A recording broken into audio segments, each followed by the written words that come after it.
Hey everyone, welcome back to the channel. ഇന്ന് നമ്മൾ 43 inch സൈസിൽ TCLന്റെ 2025 സീരീസ് ആണ് അനലൈസ് ചെയ്യുന്നത്. കഴിഞ്ഞ പ്രാവശ്യം നമ്മൾ പാർട്ട് 1ൽ 32 ഇഞ്ച് TV സൈസസ് കമ്പയർ ചെയ്തു. ഏറ്റവും നല്ല TCLന്റെ ഏത് മോഡലാണ് എടുക്കാൻ പറ്റുന്നത് 32ൽ നമ്മൾ പറഞ്ഞല്ലോ. അതേപോലെ നെക്സ്റ്റ് വീഡിയോയിൽ നമ്മൾ 55 ഇഞ്ചും അതിനപ്പുറത്തുള്ള പാർട്ട് 4ൽ നമ്മൾ 65 to 75 ഇഞ്ചും TCLന്റെ 2025 ലൈനപ്പ് നമ്മൾ കവർ ചെയ്യുന്നതായിരിക്കും. ഓണമൊക്കെ വരാൻ പോവില്ലേ, അപ്പോൾ എല്ലാവരും TV വാങ്ങാൻ നോക്കുന്ന ഒരു ടൈമും ആണല്ലോ. നിങ്ങൾക്ക് ഏറ്റവും ബെസ്റ്റ് പ്രൈസ് ടു പെർഫോമൻസ് റേഷ്യോയിൽ ഏത് ബ്രാൻഡാണ് നല്ലത് എടുക്കാൻ പറ്റുന്നത് എന്നുള്ളൊരു വീഡിയോ കൂടി കുറച്ച് ആഴ്ചകൾക്കുള്ളിൽ നമ്മൾ പബ്ലിഷ് ചെയ്യുന്നതായിരിക്കും. അപ്പോൾ എന്തായാലും സബ്സ്ക്രൈബ് ചെയ്യുക, ബെൽ ബട്ടൺ അടിക്കുക, ലൈക്ക് അടിക്കുക. നിങ്ങളുടെ TV ബൈയിങ് ഡൗട്ട്സ് എന്തെങ്കിലും ഉണ്ടെങ്കിൽ കമൻറ്റ് ചെയ്യുക, ഞാൻ അതിന് റിപ്ലൈ തരുന്നതായിരിക്കും. അപ്പോൾ നമുക്ക് വീഡിയോയിലേക്ക് പോകാം. അപ്പോൾ നിങ്ങളിപ്പോൾ എന്തായാലും 43 ഇഞ്ച് TCLന്റെ മോഡൽ വാങ്ങാൻ വേണ്ടി പോയി കഴിഞ്ഞാൽ കുറേ കഴിഞ്ഞ കൊല്ലത്തെ 2024 മോഡൽസും കാണാനിടയുണ്ട്.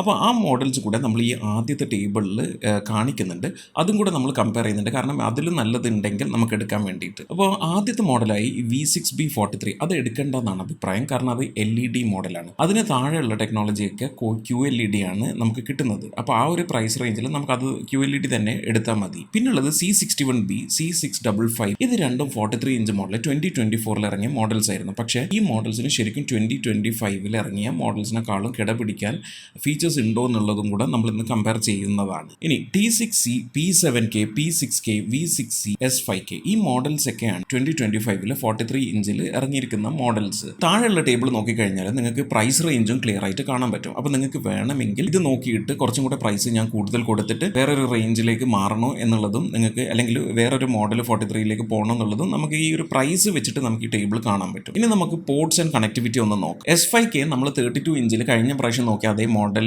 തന്നെയാണ്, അതിൽ 43 ഇഞ്ചാണ് നമ്മൾ കമ്പയർ ചെയ്യുന്നത്. ബാക്കിയുള്ള models P7K, T6C, P6K, V6C ഇത്രയും മോഡൽസ് ആണ് ശരിക്കും കാര്യമായിട്ട് നമ്മൾ കമ്പയർ ചെയ്യേണ്ടതുള്ളൂ. അപ്പോൾ നമുക്ക് പോർട്സ് ആൻഡ് കണക്ടിവിറ്റി ഒന്ന് നോക്കാം. S5K ആദ്യം തന്നെ നിങ്ങൾക്ക് കാണാം HDMI ആർക്കില്ല. അപ്പോൾ അതുകൊണ്ട് നമുക്ക് S5Kനെ ഒഴിവാക്കാം. പിന്നെ ഉള്ളത് P7K മുതൽ V6C വരെയുള്ള മോഡൽസ് ആണ്. അപ്പോൾ നിങ്ങൾക്ക് കാണുന്നത് പോലെ P7Kയും P6Kക്കും 3 HDMI പോർട്ടും 2 USB പോർട്ടും ഉണ്ട്. ഇപ്പോൾ നിങ്ങൾ മുകളിലത്തെ ഈ ടേബിൾ പഴയ മോഡൽസ് കമ്പയർ ചെയ്ത് കഴിഞ്ഞാൽ C61Bയും C655ഉം രണ്ടിനും ഇതേ ഫീച്ചേഴ്സ് തന്നെയുണ്ട്. 3 HDMIയും 2 USBയും അതിനും ഉണ്ട്. അപ്പോൾ ആക്ച്വലി നമ്മൾ നോക്കിക്കഴിഞ്ഞാൽ മൊത്തത്തിൽ പോർട്സിൻ്റെ കാര്യത്തിൽ കഴിഞ്ഞ കൊല്ലത്തെ C655ഓ അല്ലെങ്കിൽ C61Bയോ ശരിക്കും പറഞ്ഞാൽ P7Kനെ മാച്ച് ചെയ്യുന്നുണ്ട്.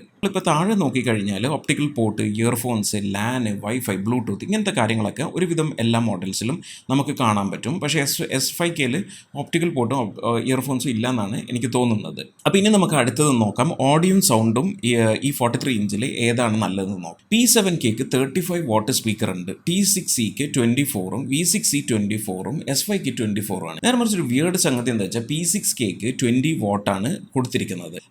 2.1 സ്പീക്കർ സിസ്റ്റമാണ് P7Kയിൽ. പ്രശസ്തമായ ഓങ്ക്യോ AVR കമ്പനി കോബ്രാൻഡ് ചെയ്ത സ്പീക്കേഴ്സ് ആണ് അവർ കൊടുക്കുന്നത്. ഇവിടെയാണ് നമ്മളൊരു കാര്യം ശ്രദ്ധിക്കേണ്ടത്.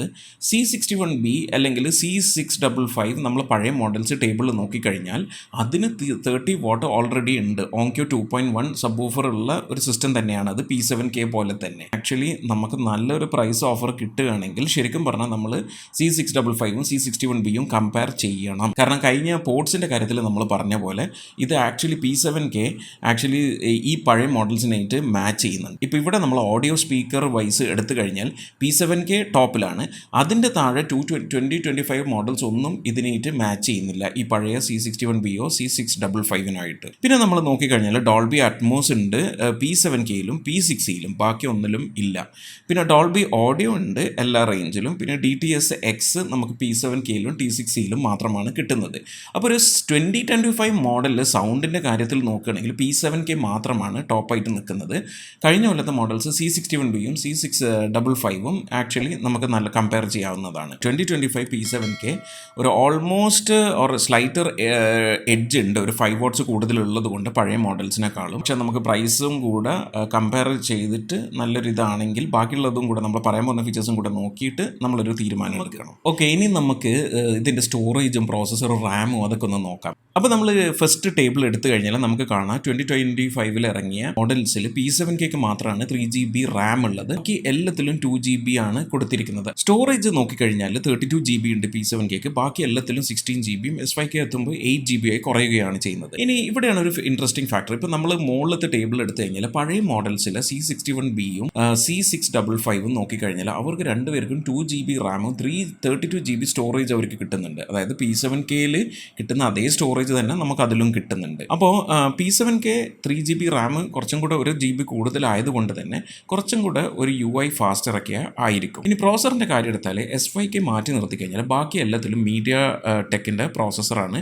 2 കോർ പ്രോസർ AIPQ എന്ന് പറഞ്ഞിട്ട് TCL ബ്രാൻഡ് ചെയ്യുന്ന പ്രോസറാണ് കൊടുത്തിരിക്കുന്നത്. നമ്മൾ പഴയ മോഡൽസ് എടുത്താലോ C61Bയും C655ലും AIPQ പ്രോ പ്രോസസ്സറാണ്. കഴിഞ്ഞ കൊല്ലത്തെ കുറച്ചും കൂടെ അപ്പർ 4 കോർ ആയിട്ടുള്ള പ്രോസറാണെന്നാണ് എനിക്ക് മനസ്സിലാക്കാൻ പറ്റുന്നത്. ഇനി ബാക്കി എല്ലാ കാര്യത്തിലും TV OS നോക്കുകയാണെങ്കിൽ എല്ലാം ഗൂഗിൾ TV ആണ്. TCLൻ്റെ പൊതുവെ എല്ലാം ഗൂഗിൾ TV തന്നെയാണ്. അപ്പോൾ നമ്മളിപ്പോൾ ഈ ഒരു പ്രൈസ് ടേബിളിൽ നോക്കിക്കഴിഞ്ഞാൽ 25,000 മുതലാണ് V6 സ്റ്റാർട്ട് ചെയ്യുന്നത്. P7K ടോപ്പിലെത്തുമ്പോൾ 30,000 ആണ്. അപ്പോൾ നമ്മളിപ്പോൾ നോക്കി ഈ 43 റേഞ്ചിൽ P7K തന്നെയാണ് ഇതുവരെ എല്ലാ ഫീച്ചേഴ്സിലും കുറച്ച് മുൻപന്തിയിലും കുറച്ചും കൂടെ ഒരു സ്ലൈറ്റർ എഡ്ജ് ബാക്കിയുള്ളതിനേക്കാളും ഉള്ളത്. ഇനി പഴയ മോഡലായ C655ഉം C61Bക്കുമാണ് കുറച്ചും കൂടെ ഒരു എഡ്ജ് അവിടെ ഇവിടെയൊക്കെ ഉള്ളത്. അപ്പോൾ അത് ഇപ്പം ആസ് ഓഫ് നൗ 28,000ഉം 33,000ഉം ആണ് നമുക്ക് ഓൺലൈൻ ലിസ്റ്റിംഗ് കാണാൻ പറ്റുന്നത്. അങ്ങനെ നോക്കുമ്പോൾ P7K 30,000 ബെറ്റർ ഡീൽ തന്നെയാണ്. റാം കൂടുതലാണ്, പിന്നെ സ്പീക്കർ 5 വാട്ട് കൂടുതലാണ്. അങ്ങനെയൊക്കെ നോക്കുമ്പോൾ ഇതുവരെ P7Kക്ക് തന്നെയാണ് ഒരു സ്ലൈറ്റർ റേഞ്ച്. അപ്പോൾ നമ്മളിപ്പോൾ നോക്കിക്കഴിഞ്ഞാൽ സ്റ്റാർട്ടിംഗ് ആയ S5K V6 ഇതിലേക്ക് VA പാനലാണ് കൊടുത്തിരിക്കുന്നത്. ഈ പ്രോബ്ലി ഗെയിമിംഗ് മോണിറ്റേഴ്സിലൊക്കെ ഉള്ള ആ ഒരു വരുന്ന ടെക്നോളജി തന്നെയാണ്.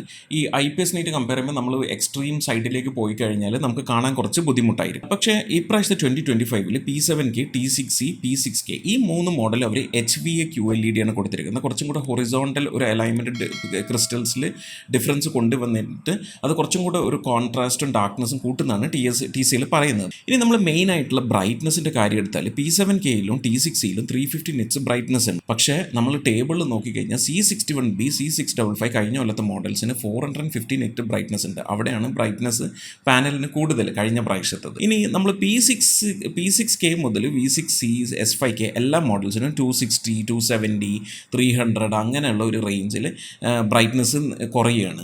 പിന്നെ കോൺട്രാസ്റ്റ് റേഷ്യോ എടുക്കുകയാണെങ്കിൽ P7Kക്കും T6Cക്കുമാണ് 6000 കോൺട്രാസ്റ്റ് റേഷ്യോ ഉള്ളത്. ബാക്കിയുള്ളതിന് 5000, 3000 അങ്ങനെ താഴേക്ക് കുറയുകയാണ്. അതേപോലെ C61Bയും C655ഉം പഴയ മോഡൽസ് നോക്കിയാലോ അതിലും 6000 കോൺട്രാസ്റ്റ് റേഷ്യോ ഉണ്ട്. അപ്പോൾ പഴയ മോഡൽസ് ആയ C61Bയും C655ഉം ആക്ച്വലി കുറച്ചൊരു ഡിസ്പ്ലേയിൽ ഓൾമോസ്റ്റ് ഇതിനായിട്ട് കിടപിടിക്കുന്നുണ്ട്. P7Kനായിട്ടും T6Cനായിട്ടും കിടപിടിക്കുന്നുണ്ട്. ഈവൻ സ്ലൈറ്റ്ലി ബെറ്റർ ബ്രൈറ്റ്നസ് ആണെന്ന് വരെ നമുക്ക് പറയാം. പിന്നെ ഇതിൽ കോമൺ ആയിട്ട് ഈ റേഞ്ചിൽ TCLൻ്റെ നമുക്ക് മനസ്സിലാക്കാൻ പറ്റുന്ന ഈ പാനലൊക്കെ 60 Hz ആണ്. അപ്പോൾ ഗെയിമിങ്ങിന് അത്രയും നല്ലൊരു TV ആണെന്ന് ഡിസ്പ്ലേ ആണെന്ന് നമുക്ക് പറയാൻ പറ്റില്ല. പിന്നെ ഫുൾ എറേ ലോക്കൽ ഡിമ്മിങ് ഇല്ല. കാരണം എന്താ വെച്ചാൽ ഇത് മിനി LED അല്ല, ഇത് QLED ആണ്. അപ്പോൾ നമ്മൾ കുറച്ചും കൂടെ അടുത്ത 55 റേഞ്ചിലേക്ക് പോകണം. നമുക്ക് local full array local dimming കിട്ടി കുറച്ചും കൂടെ ബ്ലാക്സ് ഒക്കെ പെർഫെക്റ്റ് ബ്ലാക്ക് ആയിട്ട് കിട്ടണം. ഡോൾബി വിഷൻ IQവും HDR10+ഉം നമുക്ക് P7Kയിലും T6Cയിലും നമുക്ക് കാണാൻ പറ്റുന്നുണ്ട്. അപ്പോൾ നമുക്ക് പ്രൈസ് റേഞ്ച് നോക്കിക്കഴിഞ്ഞാൽ നമുക്ക് മനസ്സിലാവും. ഇപ്പോൾ T6C എടുത്താൽ തന്നെ 28,000ഉം PC7K 30,000ഉമാണ് നമ്മൾ കാണുന്നത്. അപ്പോൾ 2000 കൂടി കൂടുതൽ കൊടുത്തിട്ട് നമ്മൾ കുറച്ചും കൂടി ഒരു ബെറ്റർ ഡിസ്പ്ലേക്ക് പോകുന്നതല്ലേ നല്ലത്. ഇപ്പോൾ നമുക്ക് C61Bയോ അല്ലെങ്കിൽ C655ഓ നമുക്ക് നല്ലൊരു ഓഫറിൽ നല്ല റേഞ്ച് കുറഞ്ഞ് കിട്ടുകയാണെങ്കിൽ, പ്രൈസ് കുറഞ്ഞ് 25 താഴേക്ക് കിട്ടുകയാണെങ്കിൽ ഓക്കെ, അതിന് പോകുന്നതിൽ അർത്ഥമുണ്ട്. അതല്ലെങ്കിൽ ഡിസ്പ്ലേയിൽ നോക്കുമ്പോൾ P7K തന്നെയാണ് ബെറ്റർ. ഇനി നമുക്ക് കൺക്ലൂഷനിലേക്ക് കടക്കാം. അപ്പോൾ 43 ഇഞ്ചിൽ എന്തുകൊണ്ട് നമ്മൾ P7K അല്ലെങ്കിൽ കഴിഞ്ഞ കൊല്ലത്തെ മോഡൽസായ C655ഓ C61Bയോ എടുക്കണം ഉള്ള ഈ മോഡൽസിനെക്കാളും? ഇപ്പോൾ നിങ്ങൾ ഈ ടേബിൾ നോക്കിക്കഴിഞ്ഞാൽ നമ്മളിപ്പോൾ കമ്പയർ ചെയ്തതിൻ്റെ ഒരു സമ്മറി പോലെയാണ്. ഡിസ്പ്ലേയിൽ P7K തന്നെയാണ് ബെറ്റർ. ഓൾമോസ്റ്റ് കഴിഞ്ഞ കൊല്ലത്തെ മോഡൽസ് അതിനായിട്ട് മാച്ച് ചെയ്യുന്നുണ്ട്. T6C മോശമാണ്. പോർട്സ് എടുത്തു കഴിഞ്ഞാൽ നമുക്ക് P7K ഓൾമോസ്റ്റ് ഈക്വൽ ആണ് പോർട്സ് ഇൻ ടേംസ് ഓഫ് നമ്മളെ പഴയ കഴിഞ്ഞ കൊല്ലത്തെ മോഡൽ. മോഡൽസ്. അപ്പം T6e മോശമാണ്, പോർട്സ് കുറവാണ്, അപ്പോൾ അതിന് പോകണ്ട. പിന്നെ ഓഡിയോ എടുക്കുകയാണെങ്കിൽ P7K തന്നെയാണ് കുറച്ചും കൂടെ ബെറ്റർ, 5 വാട്ട്സ് കൂടുതലാണ്. ഈ നമ്മൾ C655 എടുത്താലും ഏകദേശം കുറച്ച് കുറവോ ഒരു 5 വാട്ട്സ് കുറവാണ്, പക്ഷേ എങ്കിൽ പോലും ബാക്കിയുള്ള ഓഡിയോ കാര്യങ്ങളൊക്കെ അതിൽ കിട്ടുന്നുണ്ട്. പ്രോസസ്സറിൻ്റെ കാര്യം എടുക്കുകയാണെങ്കിൽ കഴിഞ്ഞ കൊല്ലം AIPQ Pro പ്രോസസ്സറാണ് ഈ കഴിഞ്ഞ 2024 മോഡൽസിൽ കിട്ടിയിരുന്നത്. പക്ഷേ P7Kയിൽ 2025 MediaTekൻ്റെ AIPQ പ്രോസസ്സറാണ് അവർ കൊടുത്തിരിക്കുന്നത്. അത് അത്രയും വലിയൊരു ഡീൽ ബ്രേക്കർ അല്ല. പിന്നെ റാമും സ്റ്റോറേജും എടുക്കുമ്പോൾ റാം കൂടുതൽ P7Kയിലാണ്. കഴിഞ്ഞ കൊല്ലത്തെ മോഡൽസായ ഈ C655 61Bയും സ്റ്റോറേജ് മാച്ച് ചെയ്യുന്നുണ്ട്, റാം പക്ഷേ 1 GB കുറവാണ്. അപ്പോൾ അങ്ങനെ നോക്കുമ്പോൾ P7K കുറച്ചും കൂടെ UI ഒക്കെ ഫാസ്റ്റർ ആയിരിക്കാൻ ചാൻസ് ഉണ്ട്. T6e എന്തായാലും എടുക്കണ്ട. അപ്പോൾ നമ്മളിപ്പം ഒരു പ്രൈസ് കമ്പാരിസൺ നോക്കുകയാണെങ്കിൽ T6e 28,000 വരുന്നുണ്ട്, C655 അല്ലെങ്കിൽ 61B as of now 28,000 33,000 without offers കാണുന്നുണ്ട്, P7K 30,000 നമ്മൾ കാണുന്നുണ്ട്. ഇപ്പോൾ P7K എടുക്കുകയാണെങ്കിൽ ബെറ്റർ ഡിസ്പ്ലേ ആണ്, പോർട്സ് മാച്ച് ചെയ്യുന്നുണ്ട്, ബെറ്റർ ഓഡിയോ ഉണ്ട്, ക്വിക്കർ UI ആണ്. അപ്പോൾ അങ്ങനെ നോക്കുമ്പോൾ P7K തന്നെയാണ് ഏറ്റവും നല്ല മോഡലായിട്ട് നമുക്ക് കമ്പയർ ചെയ്യാൻ പറ്റുന്നത്. ശരിക്കും കഴിഞ്ഞ കൊല്ലത്തെ മോഡൽസ് നല്ല ടഫ് കോമ്പറ്റീഷൻ P7Kക്ക് കൊടുക്കുന്നുണ്ട്. അപ്പോൾ നിങ്ങളുടെ ബഡ്ജറ്റ് 30,000 ആണ്, 43 ഇഞ്ച് സൈസാണ് നിങ്ങൾ നോക്കുന്നതെങ്കിൽ എന്തായാലും ഓഫർ ടൈമിൽ ഈ 30,000 പിന്നെയും 28,000 വരെയൊക്കെ കുറയാൻ ചാൻസ് ഉണ്ട്. അങ്ങനെയാണെങ്കിൽ ഡെഫിനറ്റ്ലി നിങ്ങൾ P7Kക്ക് പോവുക, T6e എടുക്കേണ്ട. ബഡ്ജറ്റ് ഒരു 25 താഴെയാണ്, 28 27 ഓഫർ ടൈമിൻ്റെ കാര്യം ഞാൻ പറഞ്ഞത്, 27 to 23 വരെയൊക്കെ ഇത് പോകും. അങ്ങനെയുള്ളൊരു പ്രൈസ് റേഞ്ചും 43 ഇഞ്ച് TV ആണ് നോക്കുന്നതെങ്കിൽ നിങ്ങൾക്ക് സ്റ്റോക്ക് കിട്ടുകയാണെങ്കിൽ 25,000 താഴെ പോകുന്നുണ്ടെങ്കിൽ C61Bയോ C655 എടുക്കുന്നതിൽ തെറ്റില്ല, അത്രയും ബഡ്ജറ്റ് ടൈറ്റ് ആണെങ്കിൽ. അല്ലെങ്കിൽ എന്തായാലും കുറച്ചും കൂടെ പൈസ കൂടുതൽ കൊടുത്തിട്ട് P7Kക്ക് പോകുന്നത് തന്നെയാണ് നല്ലത് 43 ഇഞ്ചിൽ. അപ്പോൾ ഇന്നത്തെ വീഡിയോ എന്തായാലും നിങ്ങൾക്ക് ഉപകരിച്ചെന്ന് വിചാരിക്കും. 2025 ആയാലും 2024 മോഡലായാലും ഏറ്റവും ബെസ്റ്റ് ആയിട്ടുള്ള ഡീല്, ഏറ്റവും ബെസ്റ്റ് ഫീച്ചേഴ്സിൽ 43 ഇഞ്ച് TCLൻ്റെ ഏത് എടുക്കാൻ പറ്റുമെന്ന് നിങ്ങൾക്ക് മനസ്സിലായല്ലോ. നെക്സ്റ്റ് വീക്കിൽ നമ്മൾ എന്തായാലും 55 ഇഞ്ച് വീഡിയോ ആണ് കവർ ചെയ്യാൻ പോകുന്നത് പാർട്ട് 3യിൽ. അപ്പോൾ എന്തായാലും സബ്സ്ക്രൈബ് ചെയ്യുക, ലൈക്ക് അടിക്കുക, നിങ്ങളൊരു TV ബൈങ് ഡൗട്ട്സ് എന്തെങ്കിലും ഉണ്ടെങ്കിൽ കമൻറ്റ് ചെയ്യുക, ഞാൻ അതിന് റിപ്ലൈ തരുന്നതായിരിക്കും. അപ്പോൾ അടുത്ത വീഡിയോയിൽ കാണുന്നവരെ this is Junaid signing off for ഗിസ്മോം.